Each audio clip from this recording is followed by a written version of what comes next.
Hi, everyone. Welcome to the first edition of Plant-Based Pioneers, How to Be a Changemaker for Animals. I'm really excited to be here with you today, and my name is Rihanna Topan. I manage HSI Canada's Forward Food Program, which, as you probably already know, is a program working to make our food system more compassionate and more sustainable. So we help individuals to eat more plants.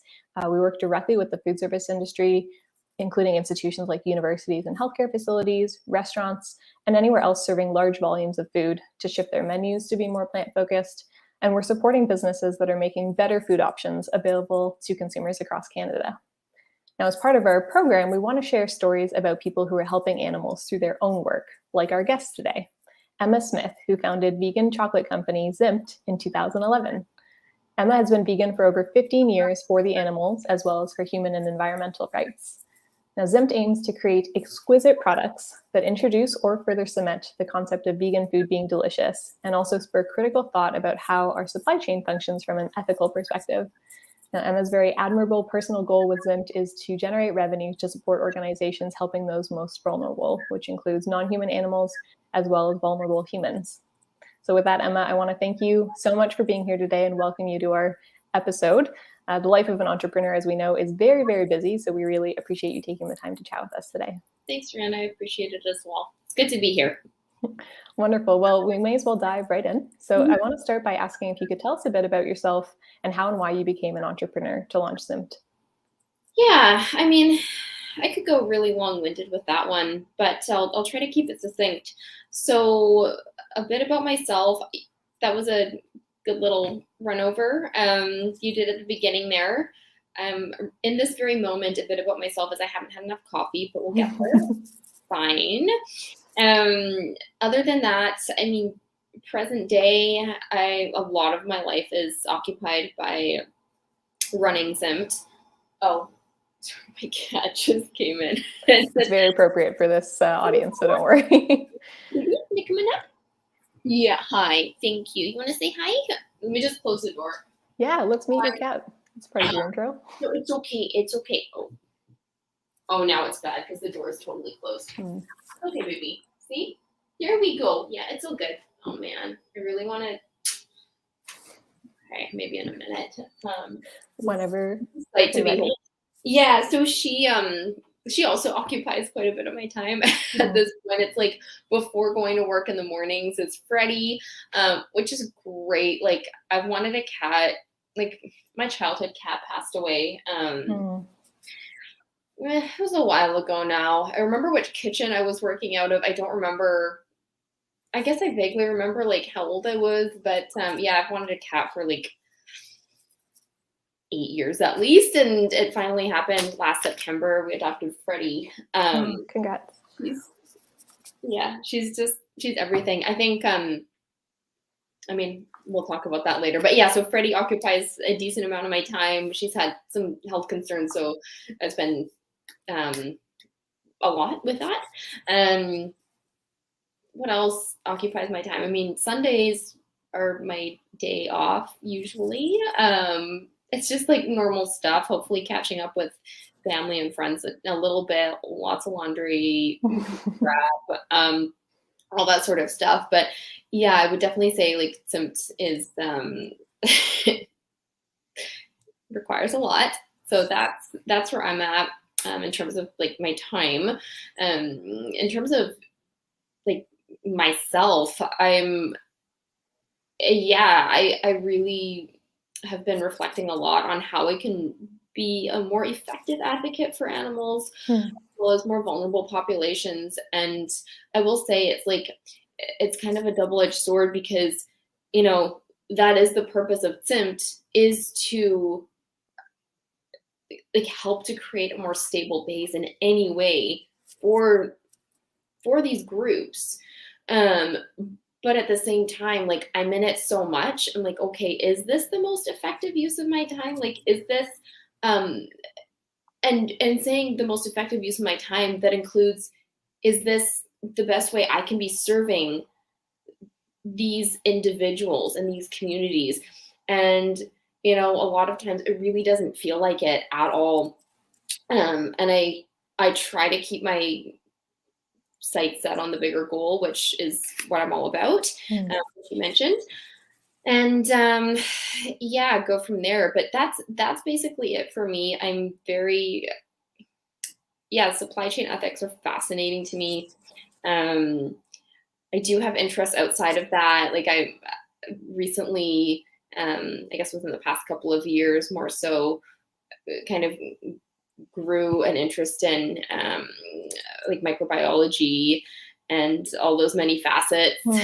That I did do martial arts. I'm really wanting to get back into it. So hopefully things keep calm on that end, pandemic wise. And yeah, I think that sums up what I can sum up.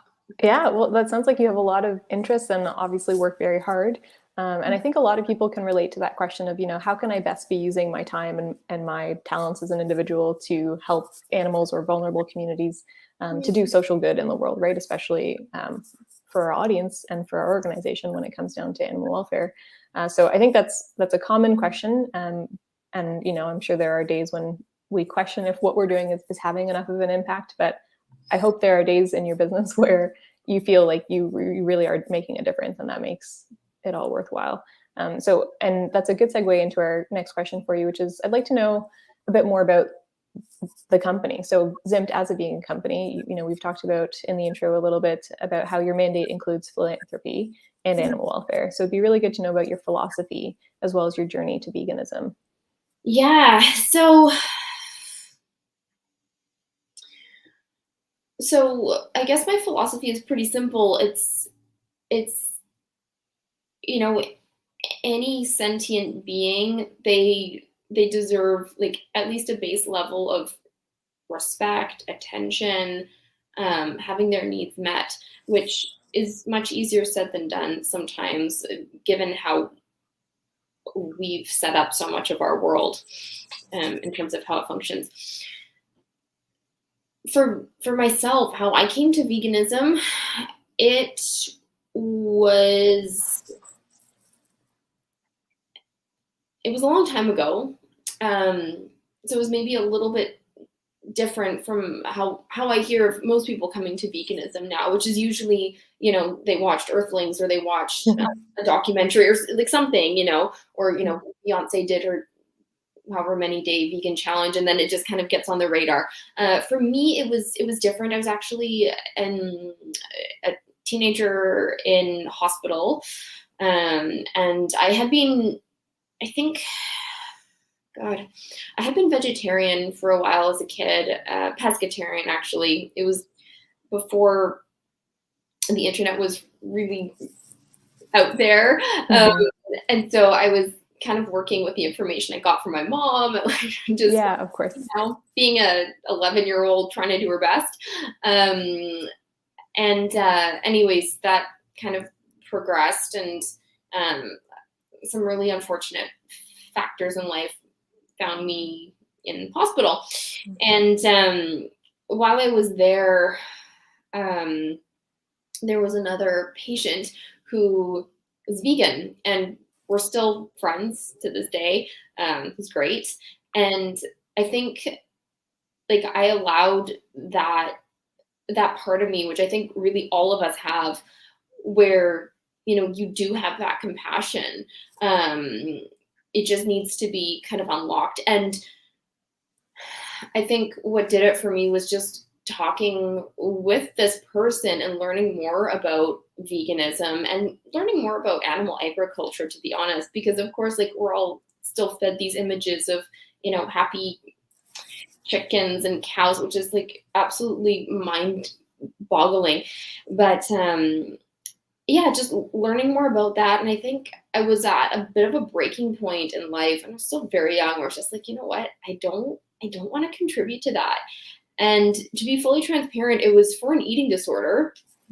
And so that that combination, of course, made things all the more uncomfortable, because, they're just trying to get you to eat something, right? So you don't die. And then here I am saying like, well, I don't want to eat X, Y, and Z that you think is fully reasonable, but here's what's not reasonable. Like, and I was absolutely, like, to give that kid some credit myself, um, I was unwavering at that point moving forward. I was like, I don't care how uncomfortable this is. I don't care if people think this is another anorexia thing. I don't care. Like, I know what happens. I'm not supporting that. And so that's when I became vegan. And I think too, like, being in that psychological state and feeling like really vulnerable and like quite terrified of things which should be super normal. I think that also in a way helped me connect more to like victims of Mm. animal culture.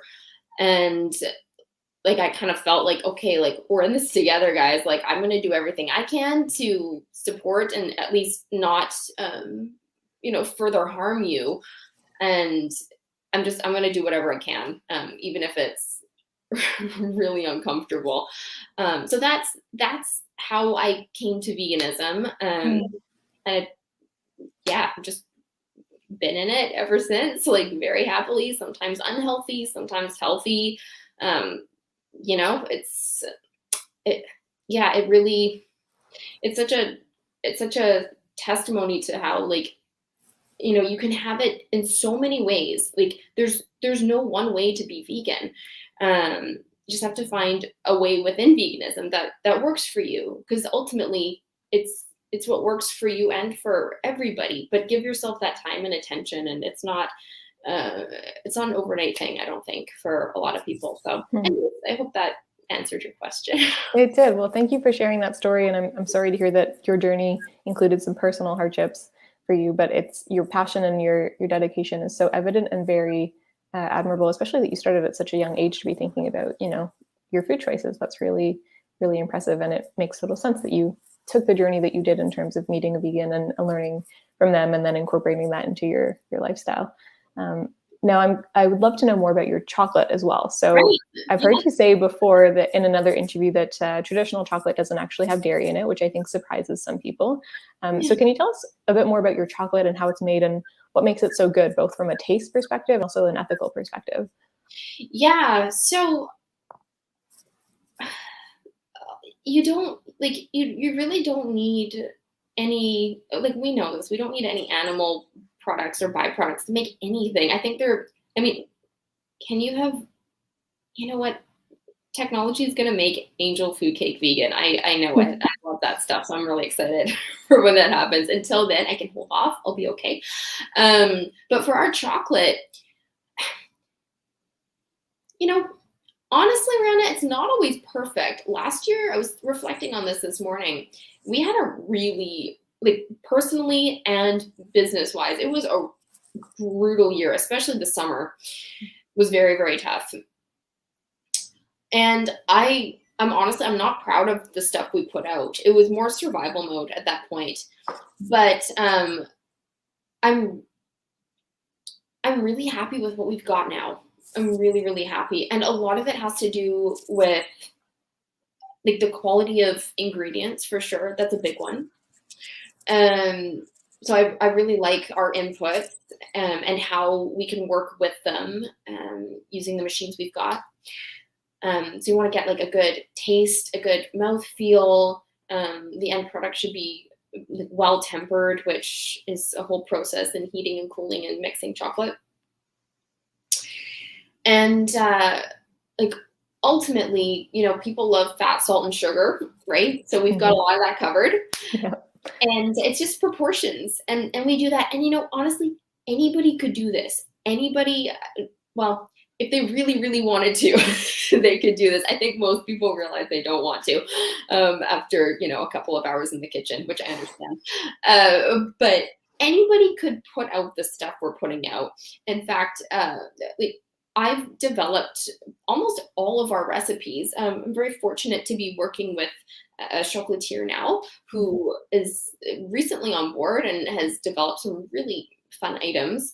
But anybody could do this. I think, you know, really, and I sometimes think to myself, like, how are we still in business? Because there's so much competition now. I'm like, how is this happening? And I think, you know, there are a few segments. There's like people who appreciate the branding. That's one for sure. It's very pretty. And then there's people who, I think it's a smaller segment, but I think there are people who, well, actually, no, I shouldn't say just jump to that. I think there's people who also really do appreciate like the craftspersonship that we put into it, because it is a lot of work. Like my hands are always sore. Like I wake up and I'm like, okay, I guess I was making a lot of bars yesterday because like, ouch. So I think some people do appreciate, kind of like a smaller scale, more thoughtful, like kind of slower food, that whole thing. The organic side, I think, is important to a smaller segment as well. But I think people they want quality. They maybe want to support a Canadian company. There's always pros and cons to that. And I think there are some people who they know what we are trying to do and get it, and chocolate's not a necessity. It's not. Like the world could survive without it, no problem. So I think in that respect, kind of being very choosy about those treats and those luxuries, I would say, and indulgences is maybe more so what some people think of. It's like, okay, if I don't need this, why would I buy something that is potentially quite harmful when I don't need it? Like, why not buy something that is trying to do something good, and I just get like a little bonus because it's yummy? Absolutely. So I hope that answered your question. Yeah, no, I think you're right. You touched on a lot of key points that I've certainly observed from the business in terms of what has made you successful or what draws people to your brand. And I think even things like, from what I understand, all of your packaging is biodegradable. And so that's like another really just extra step of care that you've clearly put into the business and your product to make sure that it is doing as little harm and as much good as possible. Now, I would maybe disagree with you that chocolate is not a necessity. Just joking. It's a necessary part of my daily life. But you're right. I understand where you're coming from. And yeah. So a really important mentality to focus on the fact that if you're choosing something as an extra nice to have, it should be hopefully good for the planet and the beings on it instead of causing any harm. Yeah, it's so like it goes so far beyond our taste buds or our convenience. It's like this is something that's just jumped out at me recently. It's like it's a losing battle otherwise. Like I said, anybody could do what we're doing. Like big companies, 100%. Like they're in terms of like the chemistry of it, they're doing it. But what are you supporting? Do you need to be supporting that? What's the end goal? Like, if it's just to eat something yummy, then sure, like, what am I going to say? But yeah, I think you summed it up really, really well. Yeah. Well, thank you. And I think that brings me to my second last question for you, which is just, we're talking about sort of doing good and how you even said anyone could potentially do something like this. And I'm sure that some people watching this are wondering how they can become sort of an advocate in their business or some kind of plant-based pioneer where they're wanting to start their own plant-based business or project or initiative. And so I'm wondering if you have any quick lessons learned, or I'm sure there's a lot you could cover. So just sort of the highlights of what inspiration or insight you would offer for people who are in that place. Yeah, I mean, I would say like know who you are, because there are some industries and some vocations almost which are more suited to some people than others. And I think that was maybe where I went wrong, right? Like speaking from experience. Like I am a super hard worker. It's not done till it's done. Like just, grind through it. And I think that, like I said at the beginning of the call, it's maybe not the most effective use of someone's time. Like for myself, constantly when I'm in the kitchen, I'm just like, well, you know what? These dishes have to be done. This has to get cleaned. I'm the only one here today, so this just has to happen. But is it the best use of my time? Would it be the best use of someone else's time who has this mindset? And maybe it is, because we really rely and need people who are wanting to take on these tasks and do them well. It's Yep. not just like glitzy influencer stuff that makes a difference. No, we all rely on each other, and we especially rely on the people who get the least recognition. Like we do. It's all those. It's the dishwashers. It's the sewers. It's the janitor, custodial engineers. It's like those people make the world function. We don't need a lot of this other stuff. So I would say first, like, know what you like, know your limits. And I'm not saying not to like stretch your limits a little bit and grow, but like know your limits. And then like know what you're interested in too, right? And know why you're interested in that. Like I know for myself, being interested in chocolate, like a lot of that was my mindset. Like I was really sick still then when I started Zimt. I was not healthy. And I think, I probably would have started a very different company then had I had more of this mindset now. But yeah, know what you like, and maybe talk with people. Like just talk with people who are in the industry or like whatever industry. Get like a good grasp of what the day to day is like and what's realistic.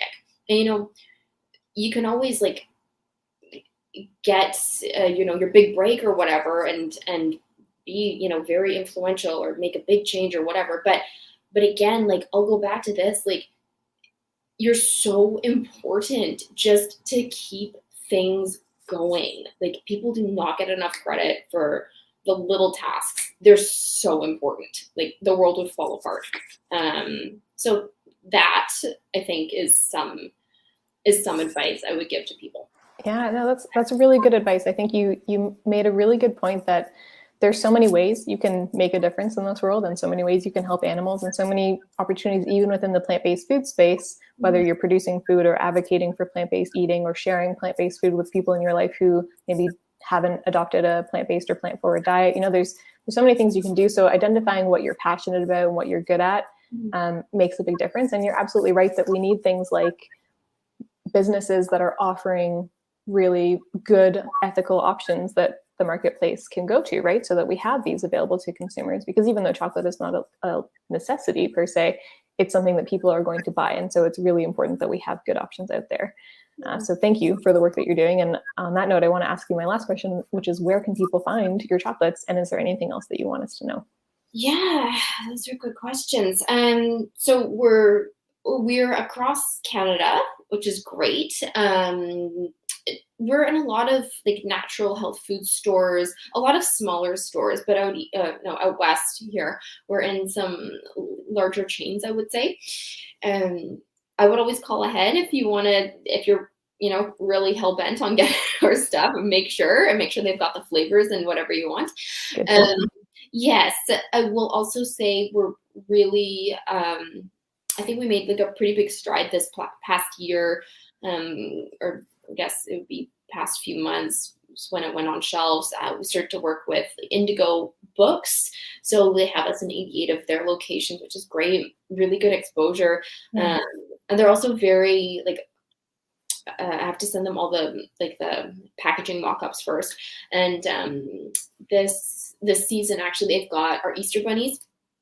And I put a little blurb about Rabbitats on the package, so when people open it up, they think like, "Oh, Rabbitats!" Like, "Oh, what's that?" And then hopefully can learn a little bit more about being nice to bunnies. And who knows where things will go from there for people, right? And so yeah, that's where we are. And anything we missed, I mean, honestly, I could talk forever about this stuff. And I think. No, I think a lot of information is on our website if people want to learn more. And yeah, just thank you so much for having me on and for having this discussion. And it's been wonderful. Thank you. Oh, it's our pleasure. And thank you for those suggestions. We did just share for everyone who's watching the link to your website as well as your social media handle. So you can find Zimt online and find out more and find where to buy them, read more about the story. But Emma, I want to thank you so much again for being here and for chatting with us, taking the time. Love what you're doing. And thank you to everyone who's been watching. I hope this has been inspirational. You can leave any questions, comments below. And of course, look out for more tips, videos, recipes, all kinds of resources on our website, link below, or on our social media channels. So thank you so much, and we'll see you next time. Bye.